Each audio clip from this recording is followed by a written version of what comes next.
طرح سے قیامت کی نشانیوں سے ایک نشانی ہے کہ حیا لوگوں کے دلوں میں سے چلی جائے گی، لوگ بے حیا ہو جائیں گے۔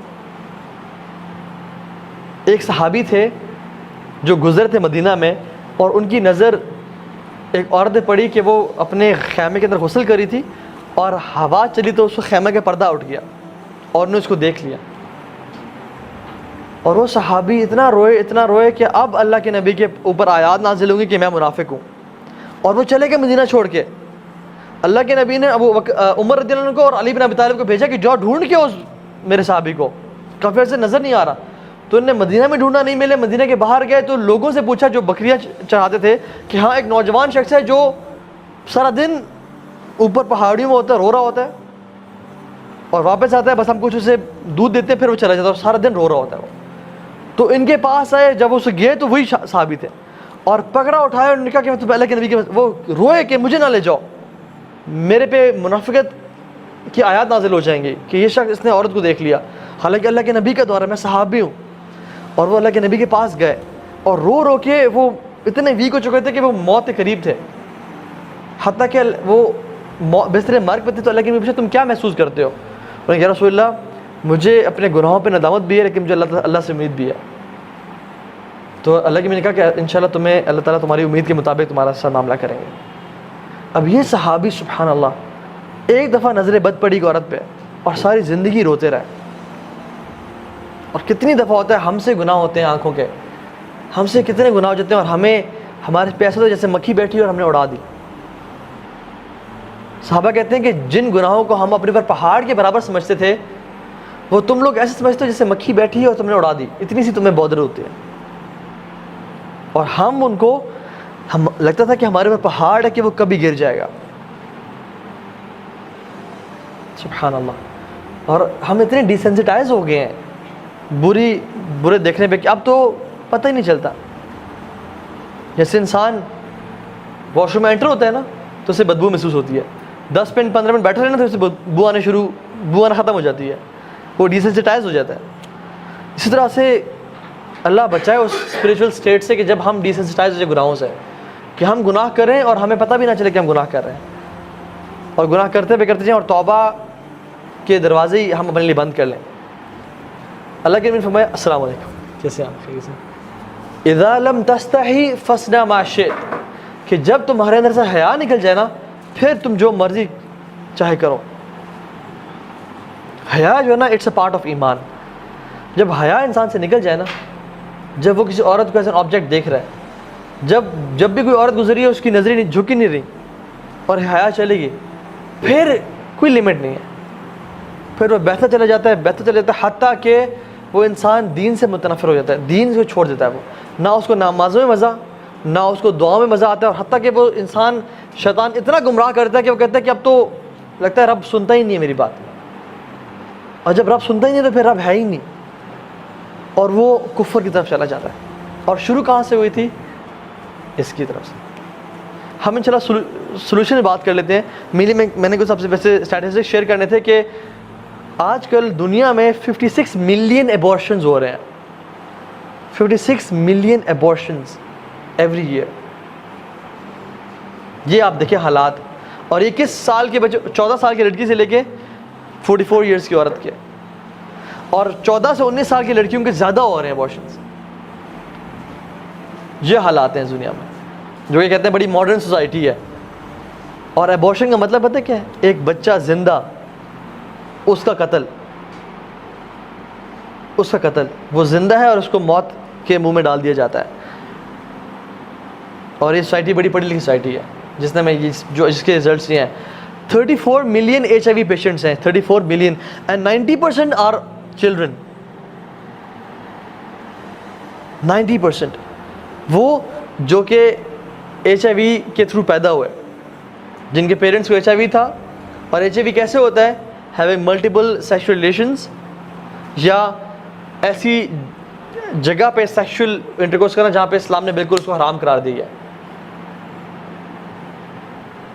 تو یہ چیز ہے، 90% بچے سفر کریں HIV سے، کیونکہ جہاں وہ پیدا ہوئے، جن کے تھرو وہ پیدا ہوئے، وہ حرام ریلیشنز میں تھے، اور وہ سفر کرے اور ان کی موت آ رہی۔ 34 मिलियन HIV पेशेंट्स. खैर से बहुत सारे हैं, हमारे पास टाइम कम है. नाउ हम जल्दी से बात करते हैं इसके सोल्यूशन पे. सबसे पहला सोल्यूशन वो ये है कि अपनी नज़रें नीचे कर लें. हदीस बात है, जो नज़रें हैं ना, बुरी नज़र, ये शैतान के तीर हैं और शैतान का सबसे पहला हमला है. इसके थ्रू सारी चीज़ें अंदर जल्द में जाती हैं. अगर ये आंखें झुकी रहें तो दिल के हालात ठीक रहेंगे, और अगर आंखें उठी रहीं और ये नीचे ना हुई तो दिल तबाह बर्बाद हो जाएगा, हत्ता कि इंसान कहाँ तक पहुँच जाएगा. और बात सारी शुरू होती है थॉट्स के साथ. इंसान को थॉट्स आती हैं, थॉट्स पे जब वो परसिस्ट करता है, उनको ख़त्म नहीं करता, आऊज़ु बिल्लाहि मिनश शैतानिर रजीम पढ़ के नहीं छोड़ता, तो क्या होता है, फीलिंग्स डेवलप होनी शुरू होती हैं. और जब फीलिंग्स को इंसान ख़त्म नहीं करता, रोकता नहीं है, तो क्या होता है, एक्शन करता है वो. और जब वो एक्शंस करता रहता है, हत्ता कि उसको रोकता नहीं है, तो वो उसकी सेकंड नेचर और बिहेवियर बन जाता है. ये एक साइकिल है जिसको हम करते हैं. अगर हम थॉट्स से ही रुक जाएं, जो शैतान ने वसवसा दिया कि उस शख्स को, उस औरत को देखो, ये वो जो औरत है कितनी, वो आई थिंक तुम्हारे बारे में इंटरेस्टेड है और it's she is an easy prey for you, या तो उसके बारे में ऐसा करो, उसको टेक्स्ट करो. यहीं से अगर इंसान नहीं रुकेगा तो क्या हो जाएगा, हत्ता कि वो एक ऐसी बुरी आदत में डल जाएगा कि जहाँ पे उसके निकलना बहुत मुश्किल हो जाएगा, वो फंस जाएगा. तो सबसे पहले शुरू कहाँ से होती है, आंखों से, नजर नीचे. अल्लाह के नबी ने फरमाया कि जो शख्स अपनी निगाहें नीचे कर लेता है अल्लाह के तकवे से, तो अल्लाह ताला उसका उस टाइम एक हूर से निकाह करते हैं. जन्नत की हूर से अल्लाह ताला उसी टाइम उसका निकाह करते हैं. And this is authentic narration. उसी टाइम अल्लाह ताला उसका एक हूर से, और हूर सुभान अल्लाह, no comparison at all with the women of this world. Imagine जब भी आपको नेक्स्ट टाइम दिल चले किसी को देखने का, आप इस मोटिवेशन के साथ नजर नीचे कर लें कि इंशाल्लाह मेरा रब मेरा किसी औरत से निकाह करेगा, जन्नत की औरत से. और वो निकाह थोड़े दिन करेगा जिसमें वो आप पे हुक्म चला रही है कि खाना लाओ, बर्तन धो, खाना खुद गर्म करो, नहीं, बल्कि वो तो ताबेदार और ताअत करने वाली होगी. ठीक है, तो सबसे पहले नजर नीचे. दूसरी चीज़, अगर इंसान को शहवात, डिज़ायर्स तंग करिए तो वो रोज़े रखें, क्योंकि रोज़ा बहुत बड़ी चीज़ है जो कि इंसान की शहवत को रोकता है. ठीक है. तीसरी चीज़, शादी, उसका एक बहुत बड़ा इलाज है. अगर इंसान को शहवत तंग कर रही है तो यू शुड गेट मैरिड, और अपनी ख्वाहिशात को उसके सही जगह पे इस्तेमाल करें. ठीक है. चौथी चीज़, अच्छी कंपनी होना और बुरी कंपनी से बचना, क्योंकि बुरी कंपनी जो है ना, अगर एक बुरी कंपनी में इंसान है और वो औरतों के बारे में बात करें, या इसके बारे में बात करें, या पोर्नोग्राफिक मटेरियल के बारे में बात करें, या किसी मूवी के बारे में बात करें जिसमें लस्टफुल और वो है, तो आप एग्जैक्टली उनके पीछे चलने शुरू हो जाएंगे और आप उस चीज़ में पड़ जाएंगे जहाँ पे आपकी बुरी कंपनी जा रही है. तो इस चीज़ से, बुरी कंपनी से बचें. चाहे आप जितने भी नेक हैं, कुरान के हाफिज़ हैं, मुत्तकी हैं, दाढ़ी रखी हुई है, सब कुछ है, बुरी कंपनी में रहेंगे तो अल्टीमेटली, अरबी का मक़ूल है अस्साहिबु साहिब. जो आपका साहिब है ना, जो आपका कंपेनियन है, वो साहिब है. ही इज़ ए पुलर, जो आपको खींचता है हत्ता कि आपको वहीं पे ले आता है जहाँ पे वो खड़ा हुआ है, और उसका बहुत इन्फ्लुएंस होता है. इब्न क़य्यिम अल-जौज़ी रहमहुल्लाह कहते हैं कि बुरा दोस्त शाम से बदतर है, क्योंकि शाम तो इंसान को डंग मार के मौत के मुंह में डालता है.